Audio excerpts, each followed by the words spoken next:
Assalamualaikum warahmatullahi wabarakatuh. Alhamdulillahirrabbilalamin. Puji dan syukur marilah kita ucapkan atas kehadiran Allah Subhanahu wa Ta'ala yang telah melimpahkan rahmat dan karunia-Nya bagi kita semua, sehingga kita masih diberikan nikmat kesempatan dan kesehatan walaupun di tengah pandemi. Sebelumnya, saya ingin mengucapkan terima kasih atas kesempatan yang telah diberikan sehingga saya bisa melaksanakan sidang praktek kerja lapangan.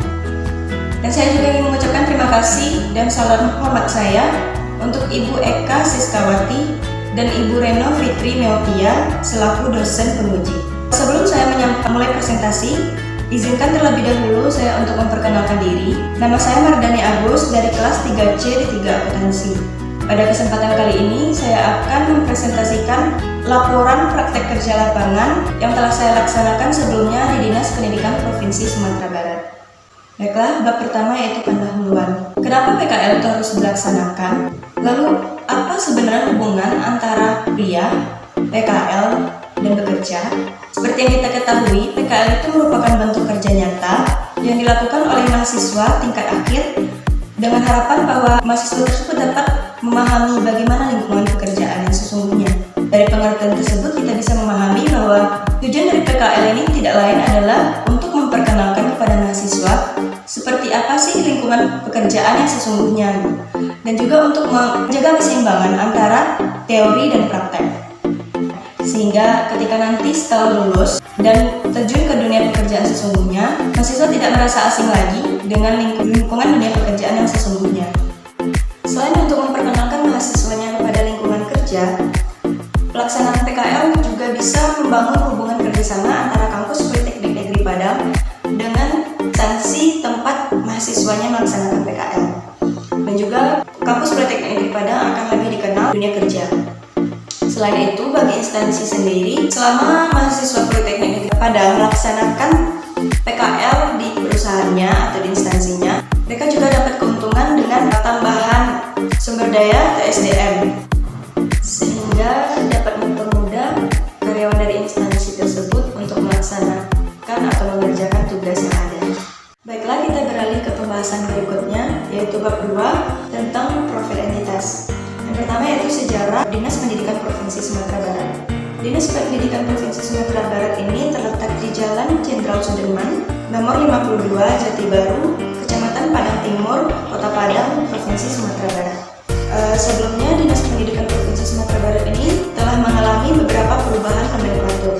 Barulah pada tahun 2017 berubah menjadi Dinas Pendidikan Provinsi Sumatera Barat. Selanjutnya yaitu visi dan misi. Untuk visi Dinas Pendidikan Provinsi Sumatera Barat periode 2016-2021 adalah untuk menciptakan sumber daya manusia Sumatera Barat yang cerdas, berkarakter madani, dan berdaya saing. Sedangkan untuk misi yaitu ada 5 poin misi untuk mendukung visi tersebut. Selanjutnya yaitu struktur organisasi. Dinas Pendidikan Provinsi Sumatera Barat dikepalai oleh seorang kepala dinas atau kadis yang membawahi 5 bagian. Yang pertama yaitu bagian kesekretariatan, bagian pembinaan sekolah menengah atas. Yang ketiga, bagian pembinaan sekolah menengah kejuruan. 4 yaitu bagian pembinaan sekolah luar biasa. Dan yang kelima yaitu bagian pembinaan guru dan tenaga kependidikan. Bagian kesekretariatan itu sendiri terbagi lagi atas 3 subbagian. Yang pertama yaitu subbagian umum dan kepegawaian, yang kedua subbagian keuangan, dan yang ketiga yaitu subbagian program dan perencanaan. Dan selama melaksanakan praktek kerja lapangan kemarin, saya ditempatkan di subbagian program dan perencanaan. Selanjutnya yaitu tugas pokok dan fungsi dari subbagian program dan perencanaan. Adapun tugas pokok dari bagian program dan perencanaan ini adalah untuk menyiapkan bahan perumusan kebijakan fisik, kemudian koordinasi dan pelaksanaan kebijakan, kemudian evaluasi dan pelaporan di bidang program dan perencanaan. Bab berikutnya yaitu bab 3 tentang pelaksanaan kegiatan. Adapun pelaksanaan kegiatan yang saya lakukan selama di Dinas Pendidikan Provinsi ini, yang pertama yaitu tugas terkait dapodik. Dalam penugasan yang terkait dapodik ini, saya mengerjakan yaitu buku saku tahun 2019. Itu merupakan laporan yang berisikan data pokok pendidikan selama tahun 2019. Adapun langkah yang saya lakukan untuk menyusun buku saku tahun 2019 ini itu terdiri dari 3 langkah secara garis besarnya. Yang pertama yaitu akses aplikasi DSS, data pokok pendidikan atau Dapodik, untuk mengambil data-data yang dibutuhkan untuk dimasukkan ke dalam buku saku tahun 2019. Langkah selanjutnya adalah mengolah data mentah yang kita peroleh dari aplikasi DSS Dapodik tersebut. Itu kita mengklasifikasikan data yang ada sesuai dengan yang kita butuhkan. Terakhir adalah yaitu menyusun buku saku tahun 2019. Dan format yang kita gunakan itu sama dengan format buku saku tahun sebelumnya atau tahun 2018. Memasukkan data-data angka yang sudah diperoleh tadi ke dalam format buku saku tahun 2019 yang sudah ada. Yang kedua yaitu tugas terkait penganggaran. Adapun yang saya kerjakan adalah yaitu untuk menghitung dan merekap JPP atau jasa pelaksanaan pengajaran dan JPAP atau jasa pelaksanaan administrasi perkantoran untuk tingkat SMK tahun 2020 dan SMA tahun 2021. JPP, saya bertugas untuk menghitung jasa pengajar spesifikasi guru honorer. Nah, sedangkan untuk JPAP, saya bertugas untuk menghitung jasa tenaga honorer lain, spesifikasi honorer lainnya di sekolah. Tiga, yaitu penugasan terkait dengan pengelolaan dana BOS. Saya bertugas untuk menghitung NPH BOS reguler untuk tingkat pendidikan SD dan SMP tahun anggaran 2021. Adapun langkah-langkah yang saya lakukan mengalihkan jumlah siswa di masing-masing sekolah dengan tarif atau satuan per siswa 1 tahun untuk masing-masing kabupaten dan kota.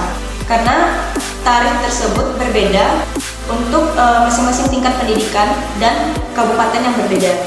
Selainnya terkait dengan pengelolaan dana BOS ini, saya juga berkesempatan menjadi panitia dalam acara penandatanganan MOU atau kerjasama antara Gubernur Sumatera Barat dengan kepala sekolah SMA, SMK, dan SLB swasta se-Sumatera Barat mengenai NPH BOS reguler.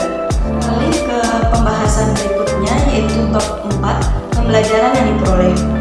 Yang pertama yaitu hal positif yang diperoleh selama di perkuliahan yang relevan dengan pekerjaan selama PKL.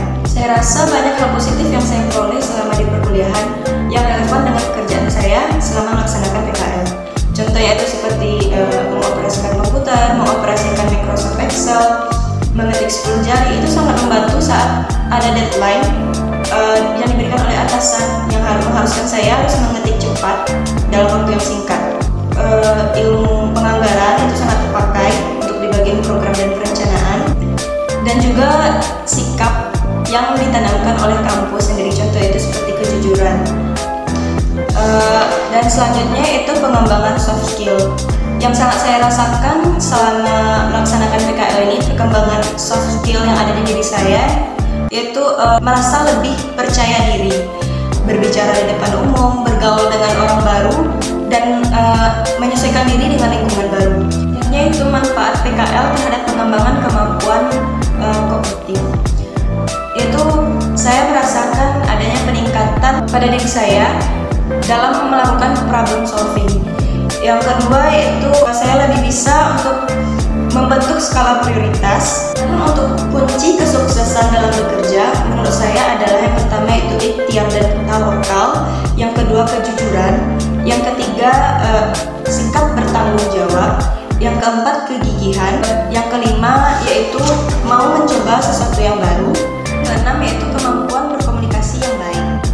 Setelah melaksanakan praktek kerja lapangan selama 3 bulan ini, saya bisa mengambil kesimpulan bahwa pelaksanaan praktek kerja lapangan ini memang sangat bermanfaat, banyak memberikan pengalaman baru untuk saya, bisa belajar bagaimana caranya untuk membangun relasi, menjaga hubungan baik dengan rekan kerja, atasan. Sini dulu presentasi yang saya lakukan pada kesempatan hari ini. Terima kasih atas kesempatan yang telah diberikan dan mohon maaf atas segala kekurangan. Assalamualaikum warahmatullahi wabarakatuh.